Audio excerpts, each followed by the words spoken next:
episode 9 of the OOTP 22 Baltimore Orioles franchise, and we are 5 games over 500, and we made a move. Oh, that's not where I wanted to click. I wanted to click here. We traded Ryan Mountcastle and Chase Alsop for Whit Merrifield, who last season won a Silver Slugger, has struggled so far this year, but I still think he'd be really solid as a one-year rental. $6.5 million again just for this season. And we sent down John Ho Lee, give him a bit of time, maybe get that power rating up, and hopefully just he hits a bit better down in the minors, and then we can bring him back up at sometime this season or next season, depending on what Urias, Vavra, all sorts of guys, how they do. And maybe even Hunter Renfroe. There's all sorts of directions we can go, but with Merrifield, a big pickup for us, and I think he can help us get to the next level. Adley Rutschman still hitting great, and at the end of the episode, we looked at the international free agents, decided that there was no one really there for us to invest in. Although Lopez is interesting, I don't want to give $5 million to him, especially after spending $5 million last year. So without further ado, let's go to the draft and the All-Star game and see where we are there. We're at the draft now, and we've improved even more. We're now 8 games over 500. Rutschman is slowing down a lot, now down to a 985 OPS, but I mean, again, I will still take that for a catcher.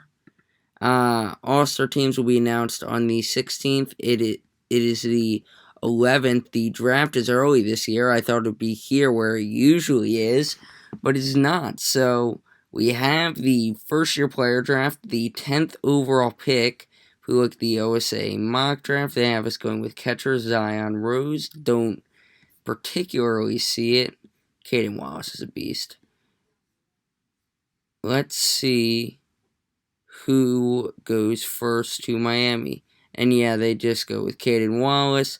Second pick, Morales. Third pick, Thomas White. I see we're on all batters. Following White, Fontanelli. Then Jordan Thompson. We'll just go to our pick, and then we'll just sim after that to every pick. Almost there now. Pick before us, Chris Newell. So Rose still there. Does look interesting. Okay, we'll look. When I find a guy that I'm interested in, I will come back and let you know. I accidentally made the pick without even saying anything, but we went with Nate Wolgemuth. We wanted a pitcher and then also a bit of an older guy who can come up pretty fast. Well, he's 22. He can pitch. He's already a 35 overall at pitcher. And he can play the outfield, which is nice. He can hit as well. So we have a nice two-way player here. He can pitch, he can hit, and he'll be up pretty fast. He's exactly what we wanted there with the 10th overall pick. With this pick, we're going to go with Braden Holcomb. He's only 18, has a lot of power, and he is a defensive wizard at shortstop. So he seems like an interesting player. Only wants $900,000. We will make that offer every day of the week. With our third round pick, we're going to go with another guy similar to what we did with the first pick in Cam Brown. He might not have the best stuff, but he will be able to come up fast. He'll be able to play pretty fast. I think that I can survive that movement and that control. Just want the stuff to develop a bit more. Solid 4 pitches. I'll take that shot with our third round pick. What does he demand? $850,000. Okay. With our next pick here, we're going to go with Caleb Hampton. He's still here somehow. I don't know how. But yeah, we'll give him the slot. That's what he wants. Cool. Caden Grice will be our next pick. He can hit and he can pitch. And he just looks like an interesting player overall. And he wants the slot. We will give it to him. Looks like he can develop both. Brody Dross is going to be our next pick, purely because of his hitting. That is why he can be a better hitter than most of the hitters in this class. So why not go with him, right? So our next pick here, I would like to get some pitchers. So I look at the pitch ratings, right? This guy, or I look at the pitching potential, and then I look at the individual pitch potential, and I see, okay, this guy right here, he has 4+ pitches, actually 5, but he has nothing else, so I wouldn't really look at him. Okay, good fastball, good changeup, good slider, might be able to develop that. Could be a solid reliever. TJ Nicholas is who we'll pick with this one right here in the 7th round. We're going to pick hitter here, Xavier Lovett, but he looks like he might be able to pitch, so always interesting when you have that. So do that there, and then we'll do Kemp Alderman, same kind of thing.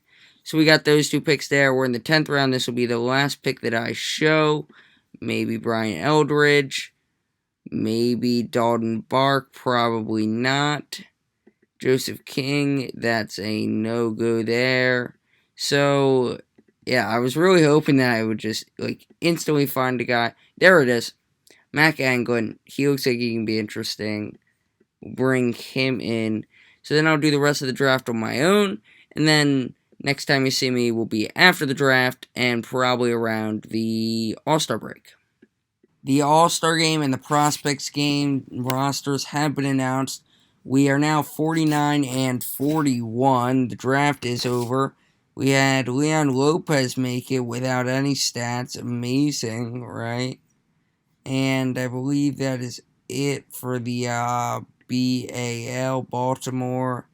Oh no, Chase Petty. So nice. We had 2 representatives. And then your favorite players are here. And then the real All-Star game, the one we actually care about and think's interesting. Do we have anybody in there? Yes, Adley Rushman. He is. Kyle Schwarber is. No pitching. Any other hitters? It does not appear as such. I'm okay with that, to be honest, though. As you see, the National League. Okay. I mean, Alec Boehm, I like that.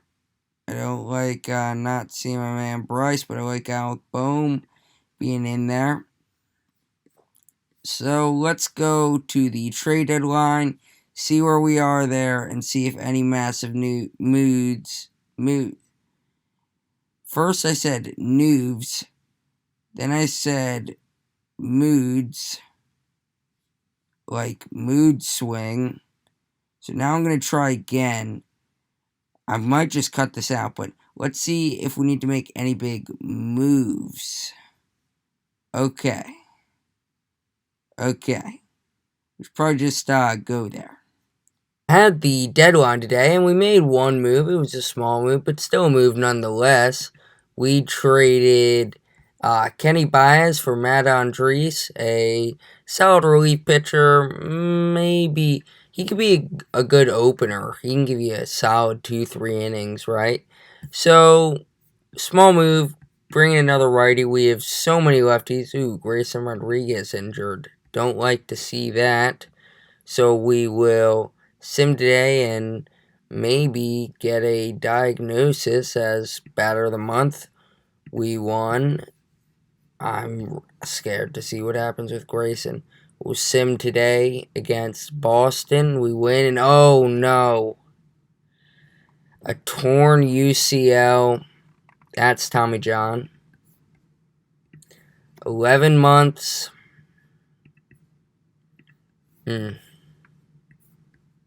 This stinks. I mean, he's already mostly developed. I don't think this will hurt him much in the long term. He's only 23, but it still does hurt, and it hurts us now. I sent down Keegan Aiken. He could come back up. There are a few other guys. Smith, Julian Merriweather. We'll probably just keep it simple and bring up Aiken. There also was Ballman, Avila, and Dylan Tate. Zach or not Bruce Zimmerman, and technically King Felix. Tyler Anderson, he also used to be in the bigs. We did win, but that still hurts. Hunter Harvey, he'll be back soon. We will give him probably a bit of time when he is. We'll give him a bit of time to rehab, but he will be back soon. We have 4 lefties in the pen and we have 3 lefties in the pen, 4 in the starting rotation. Oh my.